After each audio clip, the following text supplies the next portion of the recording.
So the question is whether this is good industry policy or not. Is it good policy for the government to effectively borrow $600 million, then to give it to a giant Swiss-based multinational company that can't make things work there? Well, Alex Hawke is the Shadow Industry Minister and joins me now. Alex, is it good industry policy or not?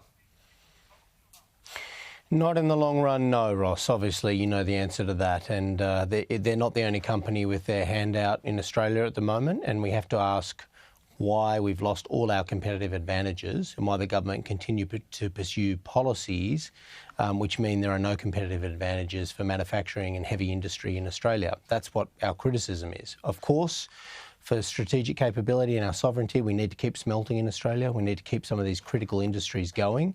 But it's unsustainable in the long run to continue to pour so much money. I mean, you could look at it and say 600 direct jobs. You could also say that's $1 million per job. That's a pretty hefty price. It is a pretty hefty price. Now, you saw Mark Vassella today, the National Press Club, give a dire warning to the future of manufacturing in this country, largely because of energy prices being uncompetitive. And you could argue that also is a part of the problem at Mount Isa.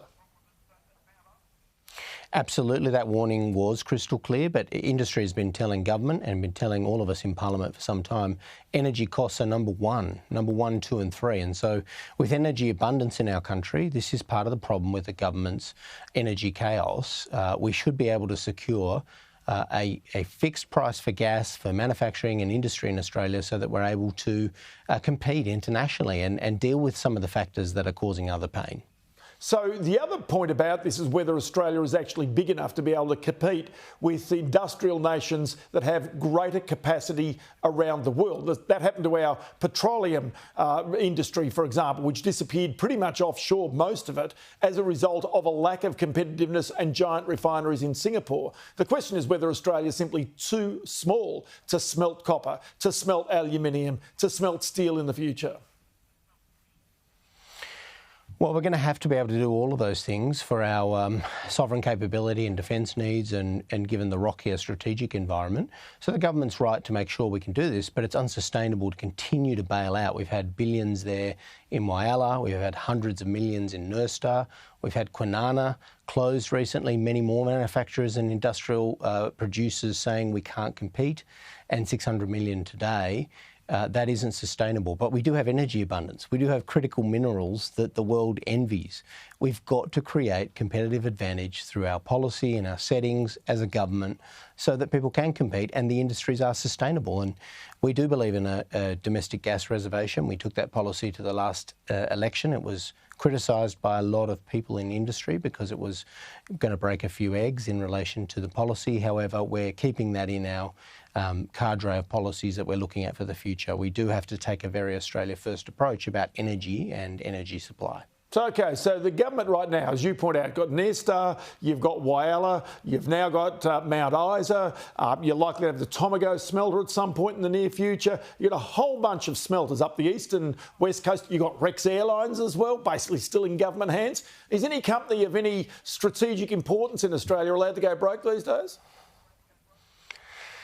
Well, there's what didn't get a lot of attention. It's a very important question you ask.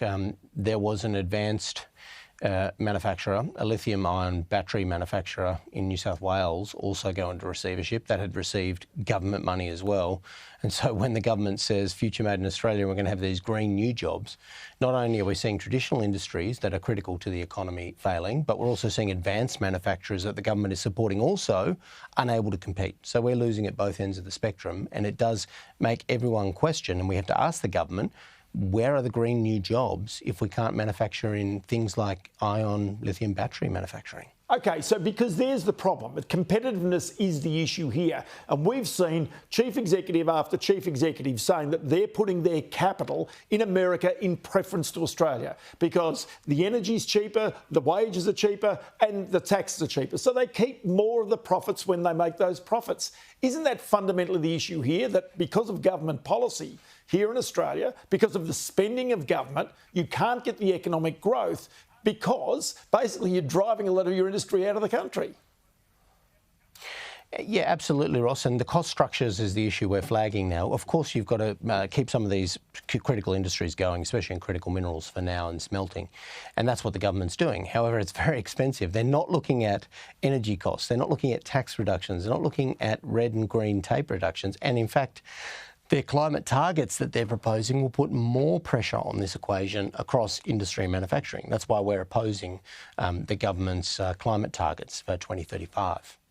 So then take me to the future of Australian industry. If we were to keep industries, that means you're saying the coalition also would be providing bailouts or assistance packages to some critical industries as you see them.